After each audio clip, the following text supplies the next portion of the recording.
संत निवृत्तीनाथांच्या समाधीचे 5 अविश्वसनीय रहस्य जे तुम्हाला थक्क करून सोडतील. प्रस्तावना. आपण सर्वजण विश्वाची माऊली संत ज्ञानेश्वर महाराजांना ओळखतो. त्यांनी लिहिलेली ज्ञानेश्वरी हा तर आपल्यासाठी अमृताचा ठेला आहे.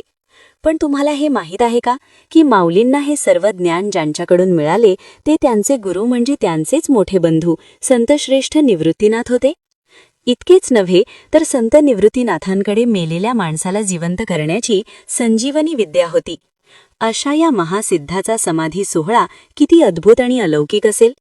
हा सोहळा साधासुद्धा नव्हता, तर तो एक असा दिव्य अभूतपूर्व प्रसंग होता ज्याची आपण कल्पनाही करू शकत नाही. चला, आज आपण त्या सोहळ्यामागील 5 अशी रहस्य जाणून घेऊ जी तुम्हाला थक्क करून सोडतील.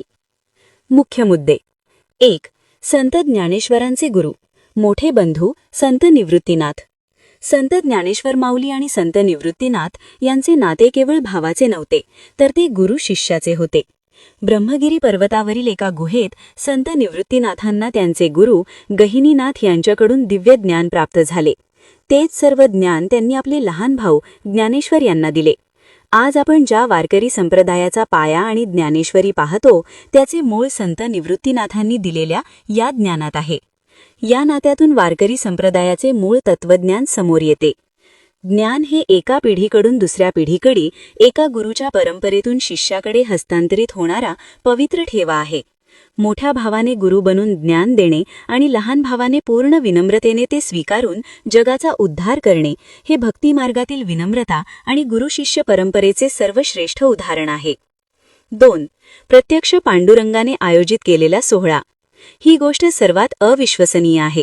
आपली सर्व भावंडे समाधीस्थ झाल्यानंतर शोकाकुल झालेले संत निवृत्तीनाथ पंढरपूरला गेले आणि त्यांनी पांडुरंगाला सांगितले, देवा, मला समाधी घ्यायची आहे आणि ती त्र्यंबकेश्वरलाच घ्यायची आहे.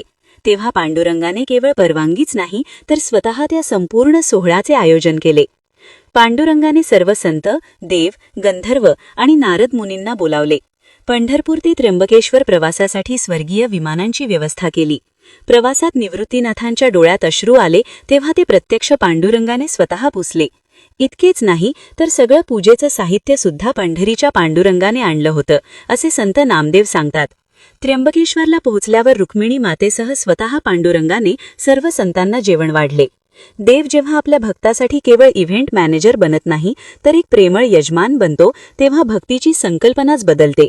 तो एक दूरचा न्याय करणारा देव न राहता भक्ताच्या जीवनातील प्रत्येक क्षणाचा सोबती बनतो. 3. समाधीची जागा, साक्षात महादेवांचे तपश्चर्यास्थळ. देवानी केवळ सोहळाच आयोजित केला नाही तर त्यासाठी निवडलेली जागाही तितकीच अद्वितीय आणि रहस्यमय होती. संत निवृत्तीनाथांची समाधी ज्या ठिकाणी आहे ती जागा कोणीही बांधलेली किंवा तयार केलेली नाही. ते ठिकाण म्हणजे साक्षात भगवान शंकरांचे प्राचीन तपश्चर्यास्थळ होते. या जागेची स्वच्छता करताना जेव्हा संत नामदेवांच्या मुलांना तिथे पूर्वीच्या पूजेचा आणि धुपाचा सुगंध आला तेव्हा नामदेवांनी ओळखले की हे महादेवाचेच अस्तित्व आहे. ही समाधी कोणीही तयार केली नाही तर प्रत्यक्ष भगवान शिवशंकरांनी तपश्चर्या केलेली जागा आहे. वैष्णव संप्रदायाच्या एका श्रेष्ठ संताने शैव परंपरेच्या परमपवित्र स्थळी समाधी घेणे हे भारतीय परंपरेतील अद्वैत आणि समन्वयाचे प्रतीक आहे. हे दर्शवते की मार्ग वेगळे असले तरी अंतिम सत्य एकच आहे. यामुळे त्या समाधीस्थळाचे पावित्र्य आणि शक्ती अनेक पटींनी वाढली आहे. 4.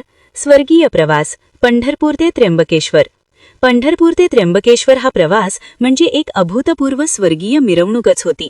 या प्रवासात प्रत्यक्ष पांडुरंग, रुक्मिणी माता, संत निवृत्तीनाथ आणि इतर सर्व संत दिव्य विमानातून प्रवास करत होते.